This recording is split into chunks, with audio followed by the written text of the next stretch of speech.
Përpjekjet diplomatike me Shtetet e Bashkuara dhe Iranit po zhvillohen në hijen e kërcënimeve për një konflikt të ri ushtarak. Ndërsa zëvendës presidenti amerikan J.D. Vance u takua me zyrtar iranian në Zvicër për raundin e parë të bisedimeve sipas marrëveshjes së përkohshme të paqes, presidenti Donald Trump paralajmëroi se lufta mund të rifillojë. Në një postim në rrjetet sociale, Trump i kërkoi Iranit të ndalojë menjëherë mbështetjen për aleatët e tij në Liban, duke i referuar grupit Hezbollah. Deklarata erdhi në një moment delikat, kur palët po përpiqen të ruajnë arpushimin e arritur një javë më parë. Takimi u zhvillua në rezortin malor Bergenstock në Zvicër dhe është i pari që nga nënshkrimi i memorandumit të mirëkuptimit mes palëve. Marrëveshja parashikon rihapjen e ngushticës së Hormuzit, një nga rrugët më të rëndësishme të transportit të naftës në botë, si dhe ndalimin e armiqësive në rajon.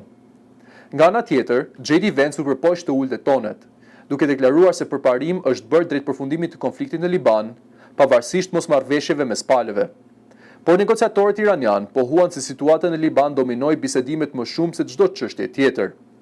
Ndërkohë, udhëheqi i Hezbollahut, Naim Qassem, deklaroi se Izraeli nuk do të qëndrojë në Liban dhe paralajmëroi reagim ndaj çdo shkeljeje nga pala izraelite. Sipas memorandumit, gjatë 60 ditëve të ardhshme do të zhvillohen negociata mbi programin bërthamor iranian dhe heqjen e sanksioneve ndërkombëtare.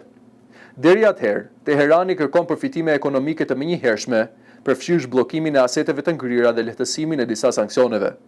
Situata mbetet e brisht dhe çdo përshkallëzim i ri mund të rrezikojë të gjithë procesin e paqes.